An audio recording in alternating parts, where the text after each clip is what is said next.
अजरबैजानको बकुमा November 11 देखि 22 सम्म चाहिँ पक्ष राष्ट्रहरूको 29औं सम्मेलन चाहिँ हुँदैछ। यो जलवायु परिवर्तन सम्बन्धी एउटा मुख्य वार्षिक जुन बैठक हो, जसले चाहिँ विभिन्न खालका निर्णयहरू चाहिँ गर्छ ताकि त्यो अर्को वर्ष त्यसलाई लागू गर्न सकियोस्। राष्ट्रहरूले चाहिँ त्यसलाई मनन गरेर त्यसबाट आएका उपलब्धिहरूलाई चाहिँ कार्यान्वयन गरेर जलवायु परिवर्तनको असरलाई कम गर्ने गरेर काम गर्ने चाहिँ लक्ष्य चाहिँ राखिन्छ यसमा। ग्लोबल आइएमए बैंक, सबैका लागि बैंक। यो वर्षको कपमा जुन कप 29 भनेर भनिएको छ, यसमा त्यहाँको प्रेसिडेन्सीले अथवा इन्कमिङ प्रेसिडेन्सी हो अहिले चाहिँ, त्यहाँको अध्यक्षता गरिएको राष्ट्रले के भनिरहेको छ भन्दाखेरि जुन आउटकम यो वर्ष कप 29 मा आउँछ त्यसमा चाहिँ जलवायु वित्त चाहिँ एउटा प्रमुख एजेन्डा हुन्छ। यसलाई हामीले मान्छौँ।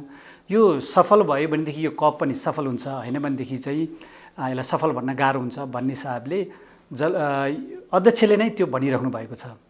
यो किन भनिएको हो भन्दाखेरि जलवायु परिवर्तनको असरलाई कम गर्नको लागि एउटा ठुलो माध्यम चाहिँ के हो भने जलवायु वित्त प्रदान गर्ने, विकसित राष्ट्रहरूले विकासोन्मुख राष्ट्रलाई प्रदान गर्ने र सँगसँगै त्यसबाट जलवायु कार्य गर्दाखेरि न्यूनीकरण पनि हुने, अनुकूलन पनि हुने र यो हानि तथा नोक्सानीकै विषयलाई पनि त्यसले सम्बोधन गर्ने भन्ने चाहिँ अपेक्षा गरिएको। यसपालि किन महत्त्वपूर्ण छ भन्दाखेरि त्यसका दुई तीनवटा कारणहरू छन्। जो एक नम्बरमा चाहिँ जुन योभन्दा पहिला प्यारिस सम्झौता 2015 मा हुँदाखेरि 2020 देखि 2025 सम्ममा विकसित राष्ट्रले विकासोन्मुख राष्ट्रहरूलाई प्रत्येक वर्ष 100 अरब अमेरिकन डलर दिने भनेर चाहिँ घोषणा गरेका थिए। त्यसको आयु चाहिँ आयु नै भनौँ हिसाबले 2025 मा सकिँदैछ। त्यस कारणले पनि नयाँ चाहिँ लक्ष्य चाहिँ बनाउनु पर्ने चाहिँ रहेको छ एउटा पाटो। दोस्रो पाटो के पनि हो भने गएको वर्ष प्यारिस सम्झौताको कार्यान्वयन जुन भयो 2018 देखि 2023 मा त्यसको लेखाजोखा गरिएको थियो। त्यसलाई चाहिँ ग्लोबल स्टकटेक भन्नुहुन्छ। त्यो लेखाजोखा मध्ये पनि यो जलवायु वित्त चाहिँ एउटा मुख्य लेखाजोखा गर्ने विषयमा परेको थियो। त्यसले पनि एउटा के सन्देशहरू दिएको छ। त यो अवस्था छ, त्यसकारणले यसलाई चाहिँ सुधार गर्नुपर्छ भन्ने रहेको छ। र तेस्रो पक्ष भनेको चाहिँ अहिले जुन विकसित राष्ट्रले विकासोन्मुख राष्ट्रलाई दिइरहेको जुन सहयोग छ त्यो सहयोग अत्यन्त कम भयो। त्यसले हाम्रो आवश्यकताहरू पुरा गरेन र सँगसँगै चाहिँ विज्ञानले जे मागिरहेको छ जुन यो शताब्दीको अन्तिमसम्म 1.5 डिग्रीले नबढ्ने गरेर तापक्रम वृद्धि नहुने गरेर काम गर्ने भनेर त्यसको लागि पनि त्यो रकमहरू अपुग भएको अवस्था छ। यी सबैलाई समेटेर चाहिँ अहिले यो वर्ष नयाँ चाहिँ एउटा निर्णय हुँदैछ ताकि त्यो निर्णयले अब आउने 5-10 वर्षको लागि दिशानिर्देश गरोस्, ताकि जलवायु परिवर्तन कार्य गर्नको लागि विकसित राष्ट्रले विकासोन्मुख राष्ट्रहरूलाई कति रकम दिने, कसरी दिने, कुन राष्ट्रहरूले अथवा कस्ता राष्ट्रले पाउने भन्ने जुन निर्णय हुँदैछ त्यो निर्णयलाई चाहिँ यसपल्ट प्रमुख निर्णय चाहिँ मानिनेछ। नयाँ गोल अथवा लक्ष्य बनाउँदाखेरि पहिला चाहिँ 2009 मा के भएको थियो भन्दाखेरि सबै चाहिँ प्रमुख राष्ट्र प्रमुखहरू, विभिन्न देशको राष्ट्र प्रमुखहरू ओबामादेखि लिएर गॉर्डन ब्राउनहरूदेखि लिएर बसेर चाहिँ 2009 मा 100 बिलियन अमेरिकन डलर दिने भनेर 2009 मा नै निर्णय भएको थियो, हैन? त्यो 2020 देखि दिने भनेर। तर अहिलेसम्म आइपुग्दाखेरि के भयो भने त्यो चाहिँ कुनै पनि त्यसको वैज्ञानिक कारण बिनै आवश्यकतालाई निर्गोल नगरिकन भनिएको चाहिँ अवस्था थियो। तर अहिले चाहिँ के छ भनेदेखि गएको 3 वर्षदेखि यो प्रक्रिया जारी छ ताकि कस्तो सवालहरूलाई चाहिँ समेट्ने यो नयाँ लक्ष्यमा, अनि के विषयहरू जुटान गरियो भनेदेखि चाहिँ त्यो आवश्यकताहरू पुरा हुन्छ, कसरी दिने भन्ने जुन सिकाइ रह्यो त्यो सिकाइलाई अगाडि बढाउन चाहिँ गएको 3 वर्षदेखि छलफल चलिरहेको छ। यो छलफललाई चाहिँ विशेष गरेर पछिल्लो 2 वर्षमा चाहिँ साउथ अफ्रिका र अस्ट्रेलियाले नेतृत्व गरेर छलफलको नेतृत्व गरेर चाहिँ अगाडि बढाए र उनीहरूलाई के एउटा म्यान्डेट थियो भन्दाखेरि यो कपभन्दा अगाडि चाहिँ उनीहरूले एउटा रिपोर्ट बनाउनुपर्छ भन्ने थियो र त्यही छलफलको आधारमा विभिन्न चाहिँ यो राष्ट्रहरूसँग अथवा चाहिँ मिटिङहरूमा लगभग 11वटा मिटिङ भयो, एउटा चाहिँ मन्त्री स्तरीय मिटिङ पनि भयो। यो मिटिङबाट चाहिँ निकालेको त्यो एक खालको खाका हो, हैन? त्यो खाकामा अब सबै राष्ट्रले त्यसलाई नै आधार मानेर भोलि वार्ता गर्नुपर्छ भन्ने ग्यारेन्टी चाहिँ केही छैन। तर त्यो यति 3 वर्ष लगाएर बनाएको खाका भएको कारणले धेरै त्यसलाई स्वीकार्छन् र त्यो चाहिँ हाम्रो वार्ताको आधार बन्छ भन्ने अपेक्षा चाहिँ हो। त्यो जुन खाका हो यो खाका चाहिँ दुईटै विकसित र विकासोन्मुख राष्ट्रको सहअध्यक्षमा आएको डकुमेन्ट भएको हुनाले अत्यन्त ब्यालेन्स तरिकाले चाहिँ खाका निकालिएको छ। भनेको अर्थ विकसित राष्ट्रहरूको पनि भनाइ त्यहाँ प्रष्ट छ र विकासोन्मुख राष्ट्रले राखेको भनाइ पनि छ। त्यहाँ नेपालले उठान गरेको अथवा अति कम विकसित राष्ट्रले उठान गरेको विषयहरू पनि त्यहाँ राखिएको छ। तर राम्रो पक्ष चाहिँ के हो भन्दाखेरि हामीले पहिला जुन ग्लोबल स्टक टेकमा अथवा चाहिँ गएको 5 वर्षको लेखाजोखा गरिरहँदा उठाएका सवालहरू धेरै सवालहरू त्यहाँ समेटिएका छन्। जस्तो उदाहरणको लागि हामीले के भन्यौँ भने हाम्रो जस्तो राष्ट्रको लागि जलवायु वित्तमा पहुँच पुर्याउन अत्यन्त गाह्रो भयो। एउटा कुरा एकदमै ढिलासुस्ती भयो। प्राविधिक कारणले गर्दा हाम्रो क्षमता नपुगेर हामीले चाहिँ त्यहाँ पहुँच पुर्याउन सकेनौँ। माध्यमहरू झन्झटिला भयो। हामीलाई चाहिने अनुदान थियो, प्राय जसो ऋण दियो भन्ने जस्ता सवालहरू जुन हामीले उठान गरेका थियौँ त्यो खाकामा समेटिएको छ। त्यो चाहिँ एउटा राम्रो पक्ष हो। त्यसमा विकसित राष्ट्रहरूले पनि त्यसलाई मनन गरेका छन् ताकि हाम्रो जस्तो राष्ट्रहरू चाहिँ जलवायु कार्य गरिरहँदाखेरि ऋणमा डुब्नु हुँदैन भन्ने एउटा पाटो, दिगो विकास अथवा खाद्य सुरक्षालाई ध्यानमा दिनुपर्छ भन्ने जस्ता कुराहरूलाई त्यहाँ समेटिएको छ हैन। त्यसकारणले त्यो खाका आफैमा वार्ता गर्नको लागि चाहिँ सबैलाई मान्य हुने खालको डकुमेन्ट छ भन्ने कुरा म आफै पनि लगभग 11वटा मिटिङमध्ये म 9वटा मिटिङमा आफै सहभागी भएको कारणले गर्दाखेरि त्यो खाका पढेको कारणले गर्दाखेरि म त्यो भन्न सक्छु। तर त्यसमा केही चुनौतीहरू पनि प्रशस्त छन्। यसमा त्यो चुनौती कस्तो छ भन्दाखेरि पहिला प्यारिस सम्झौताले दिएको जुन आधार छ त्यो आधारभन्दा अलिकति बाहिर जान खोजेको कि भन्ने पनि भान हुन्छ। त्यो भनेको के हो भन्दाखेरि जस्तो पहिला चाहिँ प्यारिस सम्झौता अनुसार चाहिँ विकसित राष्ट्रले विकासोन्मुख राष्ट्रहरूलाई चाहिँ सहयोग गर्ने भन्ने छ। तर अहिलेको यो खाकाले के पनि समेट्छ भन्दाखेरि विकासोन्मुख राष्ट्रमा पर्ने जस्तै चीन, सिङ्गापुर, कतार हैन, युएई, साउदी अरेबिया जस्तो राष्ट्रहरूलाई पनि अब चाहिँ तिमीहरू पनि पैसा लिने होइन कि पैसा दिनेमा पर्नुपर्छ भनेर जुन एउटा योगदान गर्ने देशहरू छन् त्यसको चाहिँ त्यसलाई फराकिलो बनाउन खोजिएको छ। त्यो चाहिँ प्यारिस सम्झौताले दिएको म्यान्डेटभन्दा अलि बाहिरको कुरा हो। त्यसकारणले त्यसले अलिकति गाह्रो बनाउँछ कि त्यो नेगोसिएसन वार्तामा भन्ने एउटा पक्ष त्यो रहेको छ एउटा। दोस्रो पक्ष चाहिँ के पनि हो भनेदेखि पहिला चाहिँ 100 बिलियन अथवा 100 अरब अमेरिकन डलर प्रति वर्ष दिने भन्ने थियो 2020 देखि 2025 सम्म। अब चाहिँ त्यो रकम 100 अरब प्रति वर्ष भनेको चाहिँ 2009को तुलनामा आजको भ्यालु हेऱ्यो भने त्यो 149 अरब हुन आउँदो रहेछ। भनेपछि इन्फ्लेसनले गर्दा त्यति पुगिसक्यो होइन। त्योले चाहिँ पुग्दैन पैसा, किनभने जलवायु परिवर्तनको असर व्यापक हुन थाल्यो। त्यसकारणले कम्तीमा पनि 100बाट बढाएर त्यसलाई चाहिँ मिल्छ भने 1 खरब अरबबाट चाहिँ खरबमा पुर्याउनु पर्छ भन्ने जुन माग चाहिँ आइरहेको छ। तर त्यसमा खासै अब वार्ता हुँदैछ, त्यसमा अन्डरस्ट्यान्डिङ केही भएको छैन। विकसित राष्ट्रहरू के भन्छन् 100 बिलियनबाट अलिकति माथि उठ्ने जस्तो कुरा उनीहरूले गर्छन् भनेदेखि विकासोन्मुख राष्ट्रहरूले चाहिँ 1 खरबको हाराहारीमा हुनुपर्छ प्रति वर्ष डलरमा भन्ने कुराहरू आएको छ। त्यो वार्ता चलिरहेको छ। यो दुईटा मुद्दा चाहिँ अत्यन्त पेचिलो बन्छ कि भोलिको दिनमा भन्ने कुरा देखिन्छ। र नेपाल जस्तो राष्ट्रलाई भन्दा पनि विशेष गरेर अब भारत, चीन, अमेरिका जस्ता लगायतका जुन राष्ट्रहरू चाहिँ यसको यो जुन पोलिटिकल जुन खिचातानी हुन्छ, राजनीतिक खिचातानीमा त्यसले चाहिँ अलि डिस्ट्र्याक्सन गर्छ कि भन्ने अनुमान चाहिँ गरिएको छ। हाम्रो जस्तो राष्ट्रको लागि जस्तै अनुकूलनको कार्यको लागि ऋणभन्दा अनुदान दिनुपर्छ भन्ने कुरा प्रश्नसँग राखिएको एउटा सवाल भयो। अर्को सवाल भनेको हामीलाई धेरै यो ऋण दिने होइन, विशेष गरेर अनुदानै दिएर अगाडि बढाउँदाखेरि बेटर हुन्छ भन्ने जुन पक्ष आएको छ त्यसलाई चाहिँ समेटिएको छ। दोस्रो पाटो भनेको हाम्रो दिगो विकास र खाद्य सुरक्षालाई चाहिँ हनन नहुने गरी त्यसलाई चाहिँ असर नपुग्ने गरेर चाहिँ जलवायु कार्यहरूलाई चाहिँ अगाडि बढाउनु पर्छ भन्ने खालको कुराहरू पनि त्यहाँ समेटिएको छ। तेस्रो पक्ष भनेको के पनि भनेको छ भने हाम्रो जस्तो कम क्षमता भएको अति कम विकसित राष्ट्रहरूको लागि चाहिँ विशेष खालको सुविधा दिनुपर्छ। हाम्रो चाहिँ देशको अवस्थालाई हेरेर विशेष खालका सुविधाहरू दिनुपर्छ। उनीहरूलाई विशेष खालको चाहिँ उस्तै पर्यो भने एलोकेसनै गरिदिने एलडिसीज र टापु राष्ट्रहरूलाई चाहिँ अति कम विकसित राष्ट्र र टापु राष्ट्रहरूलाई चाहिँ अनुकूलनमा एउटा चाहिँ एक खालको अमाउन्टै तोकेर चाहिँ उनीलाई दिनुपर्छ भन्ने कुराहरू पनि त्यहाँ राखिएको छ हैन।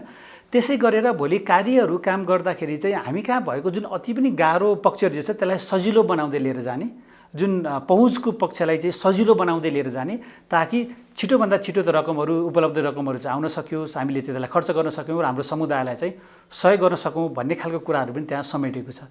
यो समग्र समय हेर्दाखेरि चाहिँ त्यो ती सबै फेरि पनि अन्तिम निर्णयमा समेटियो भने त्यो हाम्रो लागि चाहिँ सबल पक्ष हो भन्छु। चाइनाको चाहिँ अवस्था हेर्नुभयो भने संसारको 1 नम्बर कार्बन उत्सर्जन गर्ने देशमा पर्छ। उसको क्षमता पनि अलि बढेको छ। त्यति मात्र होइन, अहिले पनि उसले लगभग 5 बिलियन अमेरिकन डलरको हाराहारीमा यो चाहिँ साउथ कोअपरेसन भनेर चाहिँ उसले सहयोग गरिरहेकै अवस्था छ। त्यसैलाई टेकेर अहिले विकसित राष्ट्रहरूले, विशेष गरेर अमेरिका र उसका चाहिँ साथी राष्ट्रहरूले भनौँ न, के भनिरहेका छन् भने अब चाहिँ हामी 2009को अवस्थामा छैनौँ। 2024मा आइपुग्दाखेरि चीनको अवस्था धेरै फेरिएको छ। चीनले पनि आफ्नो अर्थतन्त्र चाहिँ बढाउँदै जाँदाखेरि, आफू धनी हुँदै जाँदाखेरि र अहिले पनि साउथको नाममा सहयोग गरिराख्दाखेरि त्यो कुरालाई चाहिँ यो क्लाइमेट चेन्जको फ्रेमवर्कभित्र किन नलिएर आउने, उसलाई पनि किन दायित्व बोझ नगराउने भन्ने चाहिँ उनीहरूको लजिक रहेको छ। तर त्यसबाट आजका दिनसम्म चाहिँ चीनले कुनै पनि लचकता त्यसमा देखाएको चाहिँ देखिँदैन, हैन। भनेपछि त्यसकारणले त्यो अलिकति टकराव त्यसमा आउन सक्छ कि भन्ने देखिन्छ। यसमा चीन मात्रै होइन, चीन सँगसँगै चाहिँ जस्तो साउदी अरेबिया नि पर्न आउँछ, हैन, जस्तो सिङ्गापुर पनि पर्न आउँछ र अरू धेरै हाई इन्कम जुन भएको कन्ट्रीहरू छन् तिनीहरू पनि त्यहाँ पर्ने चाहिँ देखिन्छ। त्यसकारणले भोलि अब यो अलिकति राजनीतिक पनि प्रक्रियागत हिसाबले भएको हुनाले चीनले लचकता देखायो भने केही कुरा धेरै सहजताका साथ अगाडि बढ्न पनि सक्छ। तर चीनले कथमकदाचित आफ्नो लचकता देखाउन सकेन अथवा त्यो उसको परिस्थिति बनेन भनेदेखि चाहिँ त्यो निर्णय हुनको लागि अलिक कठिनाइ हुन्छ कि भन्ने चाहिँ हामीले भान गर्न सक्छौँ। 3 वर्षदेखि गरेको कार्य भएको हुनाले सम्पूर्ण राष्ट्रहरू त्यसमा चाहिँ सहभागी भएका छन्। विभिन्न मन्त्री स्तरमा मिटिङ भएको छ, प्रत्येक वर्ष भएको छ। 2 हप्ता अगाडि पनि त्यो मिटिङहरू भएको थियो, होइन।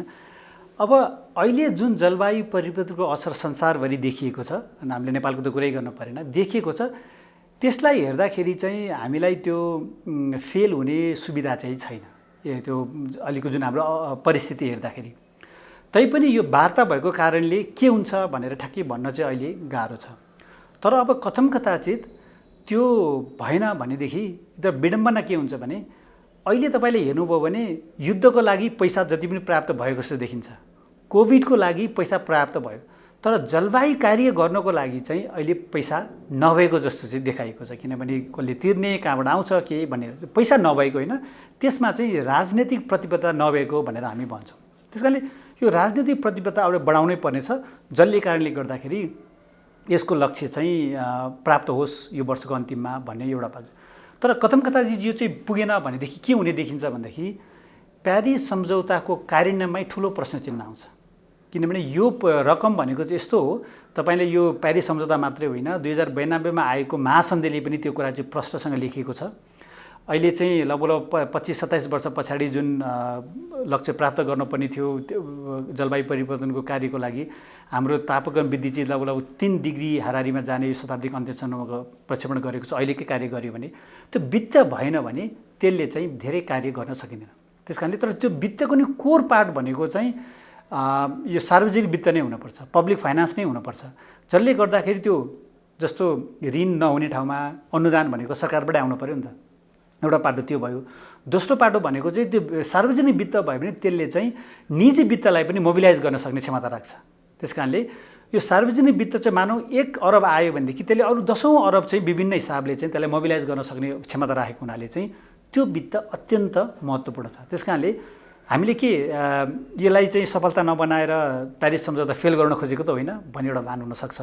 होइन भने अर्को चाहिँ के हुन्छ भने यो कपमा भएन भने अर्को कपमा जानुपर्ने हुन्छ र त्यसले गर्दाखेरि जति चाहिँ ढिला भयो निर्णयहरू त्यति चाहिँ हामी जलवायु कार्य गर्नमा हामी चुक्छौँ र जुन समुदायहरू अहिले समस्यामा परेका छन्, राष्ट्रहरू समस्यामा परेका छन्, उनीहरूको स्थिति झन् नाजुक हुन्छ। यसले हाम्रो दिगो विकासको लक्ष्य जति पनि प्राप्त गर्न अगाडि बढेको जुन कदमी छ ती सबै अगाडि बढ्नुको सट्टा हामी सबै पछाडि धकेलिन्छौँ। त्यसकारणले त्यो जोखिम चाहिँ हामीले हेर्नुपर्ने चाहिँ हुन्छ।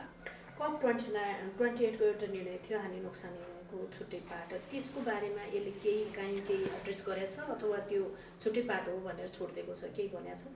यसले चाहिँ यसमा के एउटा स्पष्ट धारणा के छ भने विकसित राष्ट्रले के भनिरहेका छन् भने हानि तथा नोक्सानी चाहिँ यो नयाँ लक्ष्यको चाहिँ परिधिभित्र त्यसको स्कोपभित्र पर्दैन भनेर भनिराखेका छन्। तर हामी चाहिँ हाम्रो जस्तो नेपाल अति कम विकसित राष्ट्र र सम्पूर्ण विकासोन्मुख राष्ट्र के भने चाहिँ त्यसो होइन। जसरी चाहिँ अनुकूलन न्यूनीकरणलाई चाहिँ यसको हिस्सा बनाइएको छ त्यसै गरेर हानि तथा नोक्सानीलाई पनि यसको हिस्सा बनाइनुपर्छ भन्ने हाम्रो माग छ। त्यो अहिलेको पनि खाकामा प्रश्नसँग राखिएको छ। अब त्यसलाई चाहिँ हामीले वार्ताद्वारा नै त्यसलाई चाहिँ समाधान चाहिँ गर्नुपर्ने हुन्छ। हुन त अब यस्तो कपहरूमा नेपाल जस्तो राष्ट्र उपस्थित हुनुपर्छ, किनभने यो हामी चाहिँ मल्टिल्याटरलिजम जुन बहुपक्षीय वार्ताको चाहिँ हिस्सा भएको कारणले हाम्रो लागि सबैभन्दा उपयुक्त फोरम भनेकै जलवायु परिवर्तनको लागि कुरा गर्नको लागि UN फोरम हो, संयुक्त राष्ट्रको फोरम हो। त्यसमा सदस्य राष्ट्र भएको नाताले त्यहाँ हाम्रो उपस्थित हुनुपर्छ, आफ्नो कुराहरू सुनाउने, अरूको कुराहरू पनि सुन्ने ठाउँ पनि हो यो। त्यहाँबाट आएको कुराहरूलाई घरमा कसरी कार्यान्वयन गर्न लान सकिन्छ भनेर मार्गनिर्देश गर्नलाई पनि त्यसले हामीलाई चाहिँ सहज बनाउँछ। त्यो एउटा पाटो भयो।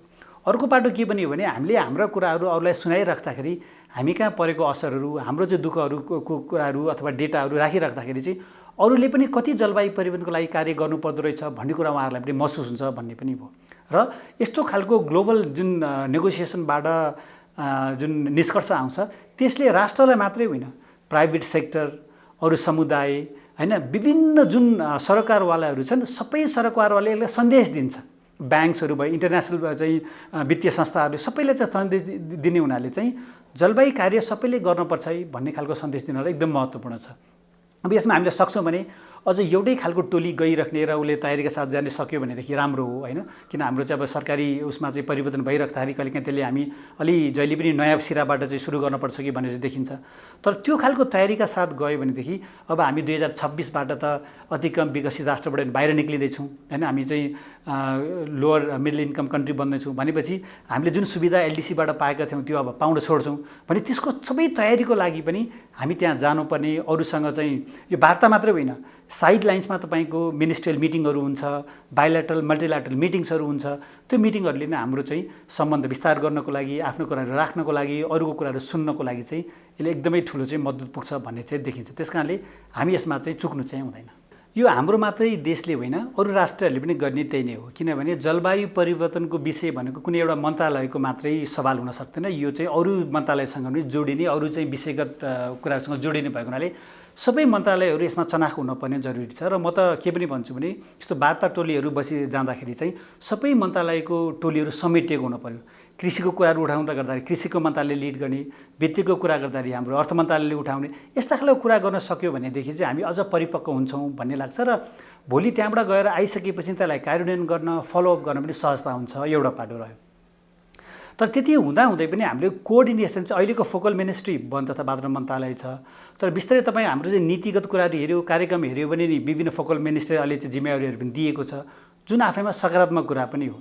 किनभने त्यो कोअर्डिनेसन भनेको चिज चाहिँ अब अर्कोले गरेर दुविधा हुने होइन कि, त्यसलाई जहाँ चाहिँ समस्या आएको छ त्यसलाई पहिला आउँदै सहजता ल्याउनु पर्ने हुन्छ। किनभने एउटै मन्त्रालयलाई मात्रै जिम्मा दियो भने उसले मात्रै ठेक्न सक्दैन त्यो होइन। त्यो चाहिँ विभिन्न विषयसँग जोडिएको हुनाले चाहिँ जति यसमा हामीले तयारी गर्न सक्यो हामी त्यति रकमहरू पनि ल्याउन सक्छौँ होइन हामीले त्यसलाई चाहिँ। तर त्यति भन्दा एउटा कुरा चाहिँ के हो भने हाम्रो आन्तरिक तयारी पनि त्यसैले हुनु पर्यो। पैसा ल्याउने मात्रै होइन, पहुँच पुर्याउने मात्रै होइन, ल्याएको पैसालाई सही सदुपयोग गर्नु पर्यो, सही खर्च गर्नु पर्यो। त्यो काठमाडौँमा मात्रै पैसा आएर हुँदैन। काठमाडौँबाट जहाँ चाहिँ जलवायुजन्य चाहिँ विपदहरूबाट पीडित भएको समुदाय छ, जनताहरू छन्, त्यहाँसम्म पुग्नु पर्यो र छिटो र छरितो रूपमा पुग्नु पर्यो। त्यो चाहिँ मुख्य आधार। किनभने जलवायु वित्तमा पहुँच पुर्याउने भनेकै कसलाई भन्दाखेरि जो चाहिँ यसको मारबाट चाहिँ असर अथवा परिरहेको छ उनीहरूलाई सहयोग गर्ने भन्ने ल्याएको रकम हो, त्यहाँ पुग्नुपर्छ। अहिले पनि हेर्दाखेरि अब विडम्बना हो, हाम्रो तपाईँले अधिकांश बजेट हेर्नुपर्ने लगभग 40-50-60% पनि खर्च हुँदैन। त्यसको अर्थ चाहिँ के हो भने हाम्रो जलवायु वित्तको बजेट पनि खर्च हुँदैन भने पनि हो होइन, विकाससँग जोडेको हुनाले चाहिँ। त्यसमा हामीले सुधार गर्नुपर्ने, आन्तरिक रूपमा धेरै तयारी गर्नुपर्ने चाहिँ पक्ष चाहिँ छ।